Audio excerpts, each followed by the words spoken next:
அதானியை முதல்வர் மு.க.ஸ்டாலின் சந்திக்கவில்லை என அமைச்சர் செந்தில் பாலாஜி விளக்கம் ஒன்றை அளித்திருக்கிறார். அது தொடர்பான அண்மை செய்தியை தற்பொழுது பார்த்து வருகிறோம்.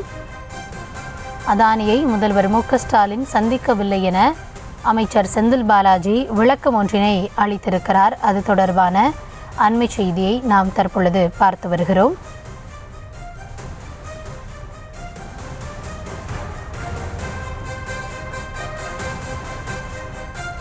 அதானியை முதல்வர் மு.க.ஸ்டாலின் சந்திக்கவில்லை என அமைச்சர் செந்தில் பாலாஜி தரப்பில் விளக்கம் ஒன்று அளிக்கப்பட்டிருக்கிறது. அது தொடர்பான விரிவான விவரங்களுக்காக இணைகிறார் பாரி கார்த்திக். வணக்கம். தற்பொழுது அமைச்சர் தரப்பிலிருந்து கூறப்பட்டிருக்கும் விளக்கம் குறித்தான விரிவான விவரங்களை வழங்கலாம்.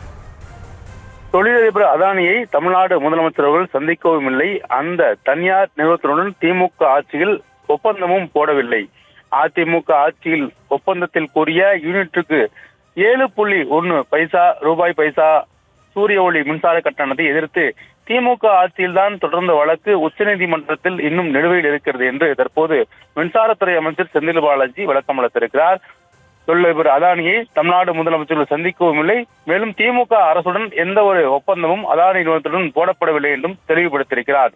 அதானி அவர்களை தமிழ்நாடு முதலமைச்சர்கள் சந்தித்தார் என்று தவறான செய்திகள் வருகிறது. அதே போல அதானியிடமிருந்து சூரிய ஒளி மின்சாரம் பெற ஒப்பந்தம் போட்டிருப்பது போலவும் தொடர்ந்து எதிர்க்கட்சிகளும் மற்றும் ஒரு சிலரும் கற்பனையாக தகவலை கட்டுக்கதை போல் வெளியிட்டு வருவது வருத்தத்துக்கும் மேலும் கண்டனத்துக்குரியது என்பதை தெரிவித்துக் கொள்கிறேன் என்றும் முதலமைச்சர் அவர்கள் அதானியை சந்திக்கவும் இல்லை, அதானி நிறுவனத்துடன் நேரடி சூரிய ஒளி மின்சாரம் பெற எந்த ஒரு ஒப்பந்தமும் போடவில்லை என்பதையும் தெரிவித்திருக்கிறார்.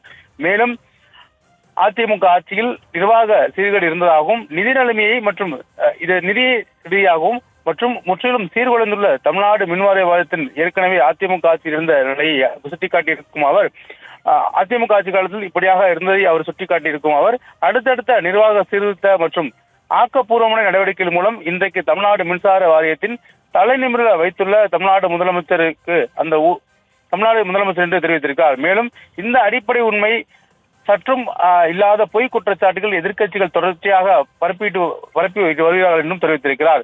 மேலும் தொடர்ச்சியாக பல்வேறு ஆவணங்களையும், அதாவது ஒவ்வொரு காலகட்டத்திற்கும் தமிழ்நாடு மின்சார வாரியம் மற்றும் போட்டிருக்கும் ஒப்பந்தங்கள் எல்லாம் விலக்கி கொண்டிருக்கும் அவர் தொடர்ச்சியாக இவ்வாறு தவறான செய்திகளை சில எதிர்க்கட்சிகள் திட்டமிட்டு செய்து வருகிறார்கள் என்றும் தெரிவித்திருக்கிறார்.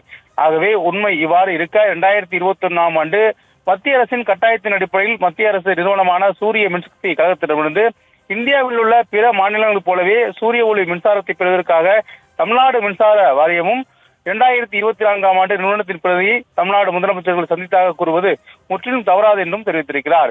ஆனால் இத்தகைய தவறான குற்றச்சாட்டுகளை தொடர்ச்சியாக எதிர்க்கட்சிகள் பரப்பி வருகிறார் என்றும் குற்றச்சாட்டியிருக்கும் அவர், எனவே இது தொடர்பாக தமிழ்நாடு முதலமைச்சர் அவர்கள் தலைமையில் நடைபெறும் திராவிட மாடல் அரசின் மின்வாரிய நிர்வாக ரீதியாகவும் நிதி சுமையிலிருந்தும் சீரடைந்து ஏழை எளிய நுகர்வோரின் நலன்களை பிரதானமாக எண்ணி நல்லாட்சிக்கு இலக்கணமாக செயல்பட்டு வருவதை பொறுத்துக்கொள்ள இயலாமல் அவரை சந்தித்தார், இந்த தனியார் நிறுவனத்துடன் ஒப்பந்தம் போட்டார் என்றெல்லாம் பொய் தகவல்களை தொடர்ந்து பரப்புவர்கள் மீது கடும் சட்டப்படி நடவடிக்கை எடுக்கப்படும் என்று தற்போது மின்சாரத்துறை அமைச்சர் செந்தில் பாலாஜி அவர்கள் தெரிவித்திருக்கிறார்.